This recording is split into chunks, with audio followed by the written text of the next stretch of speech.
Bab 2623, Mencuri Batu Spiritual. Mikael melihat ke arah Charles dan ke arah kolam. Dia berujar kepada 3 rekan di sampingnya, kalau kita ingin bertahan hidup sekarang, mungkin kita harus bekerja sama dengan kedua orang dari Kyushu itu. Bagaimanapun, Jerry bisa menangani makhluk-makhluk kecil ini. Jerry sepertinya tidak peduli pada mereka. Semoga Jerry bisa keluar hidup-hidup. Ketika Jerry selesai menangani benda-benda ini, begitu dia membuka penghalang, kita akan memanfaatkan kesempatan itu untuk melarikan diri secepat mungkin. Ketiganya mengangguk setuju, dan sesudah mereka bergabung untuk mengusir muka-muka mengerikan di depan mereka, mereka segera mendekati Charles dan bergabung dengannya.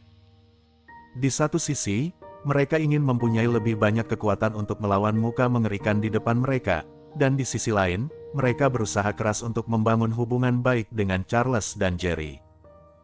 Bagaimanapun, Jerry sudah memutuskan untuk membunuh mereka. Sebelumnya, Charles tidak berpikir terlalu jauh. Dia sedikit terkejut sesaat melihat 3 orang datang untuk membantunya menghadapi muka-muka mengerikan itu. Adapun Jerry, dia sudah masuk jauh ke dalam kolam air. Sebelumnya ketika di dalam kolam, dia merasakan aura yang mengerikan di dalam kolam. Dia tidak berani masuk ke dalam kolam dengan asal. Dia hanya ingin membawa Charles menjauh dari kolam secepat mungkin. Sekarang sesudah dia menemukan kalau Raja Serigala bersembunyi di bawah kolam, Jerry sudah tidak peduli. Kalau dia tidak membunuh Raja Serigala sepenuhnya, ancamannya terlalu besar, jadi bagaimanapun juga, dia harus melenyapkan Raja Serigala sepenuhnya hari ini. Begitu memasuki kolam, Jerry segera merasa kalau nyawanya terancam, tetapi dia masih menggertakkan giginya dan bertahan. Dia memakai sebagian energi spiritual di tubuhnya untuk melindungi tubuh dan jiwanya. Pada saat yang sama, dia mengerahkan indera spiritualnya untuk mencari Raja Serigala yang sudah ditandai sebelumnya di kedalaman kolam yang gelap. Raja Serigala yang ditandai juga menemukan Jerry sedang mencarinya di dalam air, jadi dia pun segera melarikan diri. Sesudah waktu yang lama, Jerry sudah tidak tahu seberapa dalam dia masuk ke dalam kolam. Muka menakutkan Raja Serigala yang ditandai akhirnya berhenti. Tempat yang disinggahinya ternyata adalah istana bawah laut. Walau tidak sebesar istana bawah tanah milik Raja Serigala, istana itu jelas lebih mewah daripada istana bawah tanah itu. Istana kecil itu megah dan berwarna keemasan, dengan sejumlah besar batu spiritual bermutu tinggi diletakkan di tanah. Jerry tidak sungkan dan langsung memasukkan semua batu spiritual yang bisa diambilnya ke dalam cincin kaisar. Bajingan, kamu sudah mau mati, tapi masih berani mencuri barang-barangku. Di waktu ini, sebuah suara tua tiba-tiba terdengar.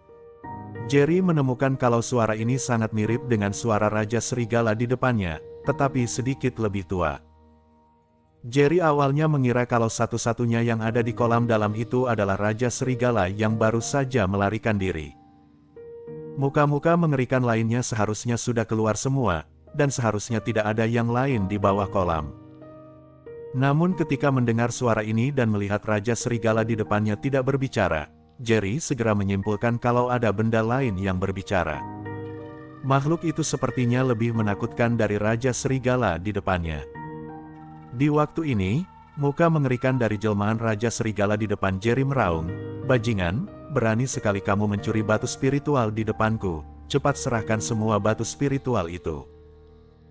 Jerry mendengus sinis sambil mengejek, "Kalian semua akan segera dibunuh, apa gunanya kalian menyimpan batu-batu spiritual ini?"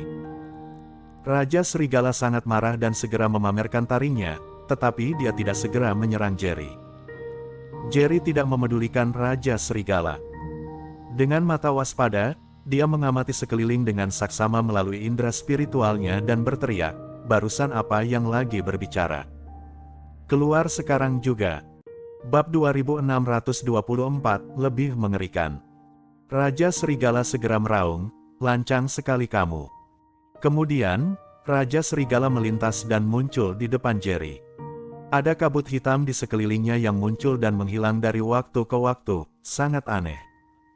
Melihat ini, Jerry menamparkan Raja Serigala tanpa ragu. Namun, Raja Serigala sangat licik, tubuhnya juga sangat lincah. Ketika melihat serangan Jerry akan mengenainya, tubuhnya langsung menghilang. Segera sesudah itu, agak jauh dari Jerry, kabut hitam berkumpul lagi. Raja Serigala berteriak, "Bocah, kamu kira kamu sangat kuat? Kamu pasti mati hari ini. Aku tidak percaya kamu bisa bertarung di kolam ini untuk waktu yang lama." Jerry mendengus sinis. "Aku tidak tahu bisa bertahan berapa lama di sini, tetapi itu cukup untuk menyingkirkanmu." Selesai bicara, Jerry mengayunkan telapak tangannya yang lain. Telapak tangan ini sudah mengeluarkan kobaran api yang memancarkan cahaya hijau. Saat tubuh Raja Serigala hancur, api obat juga langsung terbagi menjadi beberapa bola, langsung menelan sebagian kabut hitam. Ketika tubuh Raja Serigala berkumpul lagi, mereka jelas belum lengkap, dan ada sedikit rasa sakit di muka ganas mereka. Jerry tersenyum sinis, lalu melepaskan bola api obat lainnya ke arah Raja Serigala di depannya. Suara tua yang sangat mirip dengan suara Raja Serigala terdengar lagi saat ini. "Nak, ternyata kamu hebat juga. Tapi, sayangnya kamu sudah menyinggungku, jadi kamu harus mati." Jerry mengernyit sambil berteriak dengan tegas, "Tidak usah banyak bicara, cepat keluar." Selesai berbicara, Jerry menghunus pedang kaisar, lalu tanpa banyak bicara, dia menebas kabut hitam yang merupakan jelmaan Raja Serigala di depannya. Ketika pedang kaisar diayunkan, cahaya dingin menyilaukan yang tak terhitung jumlahnya langsung menerangi kolam yang gelap itu. Yang membuat orang kaget adalah sambaran petir yang muncul entah dari mana dalam cahaya pedang. Petir itu bak naga yang mengamuk, membawa aura kehancuran, dan menyambar langsung ke muka mengerikan jelmaan Raja Serigala. Kali ini, Raja Serigala bahkan tidak punya kesempatan untuk membubarkan diri. Seluruh tubuhnya langsung terlilit petir. Terdengar suara berderak, bau terbakar memenuhi air. Raja Serigala terus melolong dengan menyedihkan. Dia meronta mati-matian, tetapi tidak bisa meloloskan diri dari petir mengerikan yang melilit tubuhnya. Duar. Pada saat itu, seluruh dunia mulai bergetar dan mengeluarkan suara gemuruh. Air kolam yang tadinya gelap tiba-tiba menjadi keruh, dan dasar kolam seakan meledak. Lumpur langsung menggulung, disertai aura mengerikan yang meledak sepenuhnya. Ekspresi Jerry tiba-tiba menjadi serius.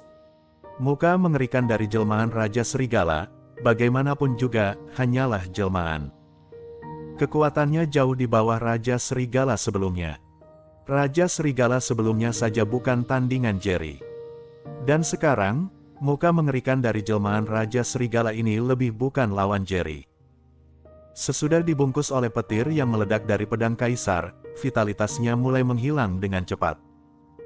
Jerry bahkan tidak lagi menyerang muka mengerikan dari jelmaan Raja Serigala, tetapi aura di depannya memberi Jerry perasaan yang sangat kuat. Di waktu ini, Jerry tidak terus diam di dalam air. Dia mengerahkan sedikit tenaga dengan kakinya, lalu tubuhnya langsung naik ke permukaan. Sesudah melihat Jerry muncul, Charles segera menghela napas lega dan berteriak dengan senang, "Kak Jerry." Mikael dan yang lainnya juga sangat terkejut saat ini. Walau mereka berharap Jerry bisa selamat dan membawa mereka pergi, jauh di lubuk hati mereka masih percaya kalau Jerry mungkin tidak akan pernah muncul lagi sesudah melompat ke dalam kolam. Namun, Jerry muncul di depan mereka lagi di waktu ini. Mikael buru-buru memuji Jerry, "Aku tahu Tuan yang akan baik-baik saja, Tuan yang pasti." Bersambung.